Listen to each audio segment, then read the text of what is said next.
ডিএমকেও আমি বলেছি, রাস্তাঘাট দখল করে যেখানে সেখানে বসে ব্যবসা করব, প্ল্যাটফর্মে দোকান করব, এটা আমরা অনুমতি দেবো না কাউকে।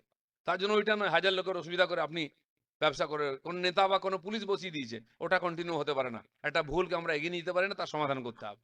এবং সেটা শুরু হয়েছে এবং পুজোর আগেও আরও হবে। আমি সবার সহযোগিতা চাইছি।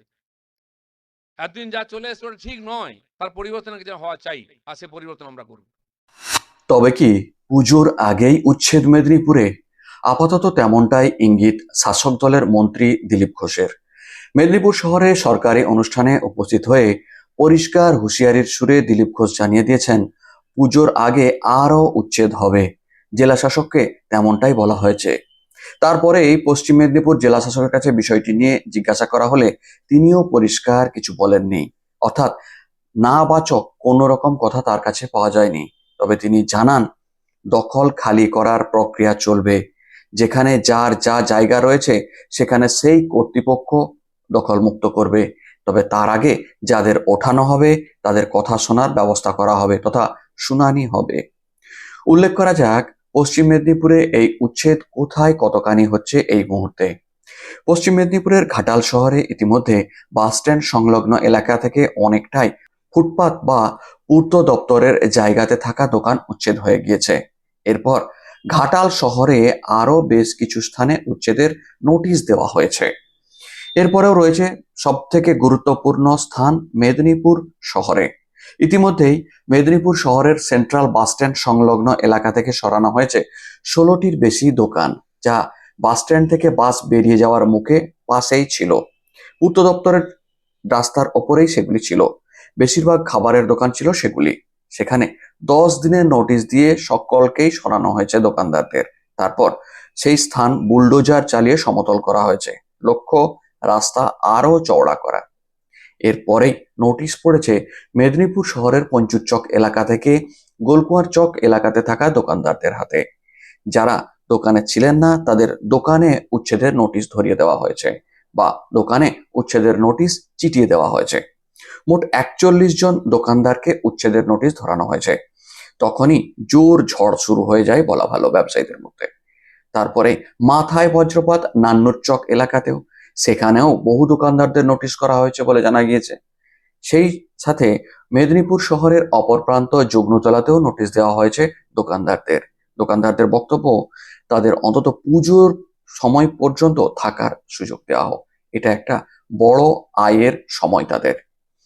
যুগ্নতলা থেকে সরাসরি একেবারে মাহাতাবপুর পর্যন্ত রাস্তার পাশে থাকা দোকানদারদের পূর্ত দপ্তরের রাস্তায় থাকা অংশ সরিয়ে নিতে বলা হয়েছে, নচেত ভেঙে ফেলা হবে।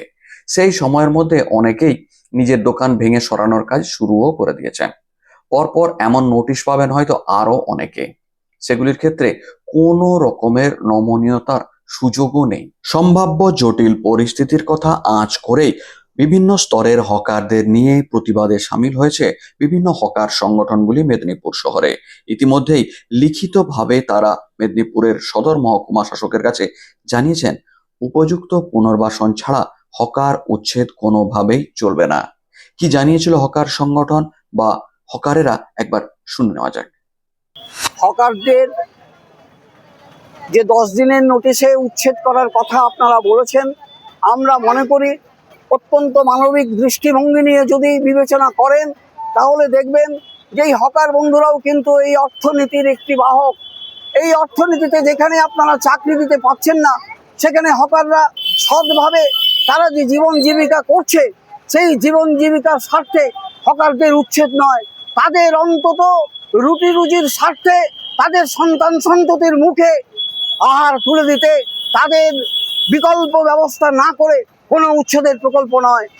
আজকে এসেছি আমরা এই কারণে যে আমাদেরকে হঠাৎ করে পিডাব্লিউডি থেকে নোটিশ দিয়েছে 10 দিনের মধ্যে আমাদেরকে উচ্ছেদ করতে বলছে। আমাদের ক্যান্ডোলা থেকে নানুর চক অবধি দিয়ে আপনার সমস্ত আমাদের হকার যে এখানে বাস স্ট্যান্ডে উচ্ছেদ করেছে, গল্পুয়ার চক, পঞ্চুর চক, দেওয়ানোয়া চক, যুগ্নতলা, প্রত্যেকে বলেছে 10 দিনের মধ্যে, নোটিশের মধ্যে 10 দিনের মধ্যে সরিয়ে নিতে বলেছে। তো আমরা যাবো কোথায়? আমাদের এতেই জীবন জীবিকা, আমাদের পরিবার নিয়ে এতে আমরা জীবনযাপন করি, পড়াশোনা করা হয় ছেলে মেয়েকে, সমস্ত কিছু এরই মধ্যে। কারণ আমরা এই যাবো কোথায়? আমরা এর জন্য আন্দোলনে নেমেছি যে কোনো উপায়ে আমাদের পুনর্নির্বাচন দেওয়া হোক, কোনো রকম পুনর্বাসন দিলে নির্বাচন দিলে পরে আমরা সেখানে হয়তো ফের করে খেতে পারবো। এমন জায়গায় দেওয়া হোক যে কোনো গ্রাম অঞ্চলে বা জঙ্গল মহলে দিলে চলবে না, আমাদের এমন জায়গায় যেন আমাদের ব্যবসা চলবে, যেন আমরা করে খেতে পারবো। যেখানে এখানে কাজ চলে 10 টাকা কামাচ্ছেন, সেখানে 8 টাকা কামাবো, তাতেই আমরা জীবন জীবিকা করবো। যেখানে আমাদের বক্তব্য হচ্ছে, যেটা কয়েকদিন আগে শুনেছিলাম যে হাইকোর্ট থেকে অর্ডার দিয়েছে যে দুর্গাপূজা পর্যন্ত, বাঙালির যেহেতু বড় পরব একটা দুর্গাপূজা, বড় উৎসব, সেই পর্যন্ত কোনো উচ্ছেদ হবে না। এবং মুখ্যমন্ত্রীও সেই ঘোষণাই করেন যে দুর্গাপূজা পর্যন্ত কোনো উচ্ছেদ হবে না। সামনে আমাদের দুর্গাপূজা, সেটাও একটা খুব চাপের বিষয়। তাছাড়া আমাদের এই দোকান থেকে আমাদের সংসার চলে এবং বাচ্চার পড়াশোনা থেকে শুরু করে রোগ ওষুধ সব কিছুই এখান থেকে। আমাদের এটা কোনো পুনর্বাসন দিয়ে আমাদেরকে উচ্ছেদটা করলে আমাদের ভালো হতো। আমরা বসে আছি অবৈধভাবেই, এটা অস্বীকার করার নয়, কিন্তু একটা কিছু ব্যবস্থা করে দিলে বা কোনখানে বসবো একটা কিছু বলে ব্যবস্থা করে দিলে আমরা খুব উপকৃত হতাম। কত বছর আছে আমি এখানে ব্যবসা করছি দীর্ঘ 20 বছর ধরে। এখান থেকে সব কিছু? আমার সব কিছু চলে এখান থেকে। কতগুলো লোককে এখান থেকে তোলার টার্গেট নিতে কত দিতে মনে হয়? এটা আমরা শিক্ষা ভবনের গলি থেকে একদম গোলকগঞ্জ চক পর্যন্ত মোট 41টা দোকান, 41 রাজ্যের পঞ্চায়েত দপ্তরের মন্ত্রী দিলীপ ঘোষের বক্তব্য, আগের কোন সরকার কি ভুল করে গিয়েছে তার ভুল ধারাবাহিক করতে পারি না আমরা। বিভিন্ন স্থানে শুরু হয়েছে, পুজোর আগে আরো উচ্ছেদ মুক্ত হবে। ডিএমকেও আমি বলেছি, রাস্তাঘাট দখল করে যেখানে সেখানে বসে ব্যবসা করব, প্ল্যাটফর্মে দোকান করব, এটা আমরা অনুমতি দেবো না কাউকে। তার জন্য ওইটা নয় 1000 লোকের অসুবিধা করে আপনি ব্যবসা করে কোন নেতা বা কোনো পুলিশ বসিয়ে দিয়েছে, ওটা কন্টিনিউ হতে পারে না। একটা ভুলকে আমরা এগিয়ে নিতে পারি না, তার সমাধান করতে হবে। এবং সেটা শুরু হয়েছে এবং পুজোর আগেও আরো হবে। আমি সবার সহযোগিতা চাইছি। এতদিন যা চলে এসছে ওটা ঠিক নয়, তার পরিবর্তন কিছু হওয়া চাই, আর সে পরিবর্তন আমরা করব। তবে জেলা শাসক বিজিন কৃষ্ণ জানিয়েছেন, খালি করার আগে শুনানির সুযোগ দেওয়া হবে, অর্থাৎ দোকানদাররা কি বলেন তা শোনা হবে। এদিকে পশ্চিম মেদিনীপুরে অনেকেই এখন ওই প্রক্রিয়া নিয়ে একটা ভাবছেন, কবে থেকে কি নিয়ম প্রসেসে হবে কিছু বলা যায়? উচ্ছেদ প্রক্রিয়া মানে আপনি এনক্রোচমেন্টের কথা বলছেন?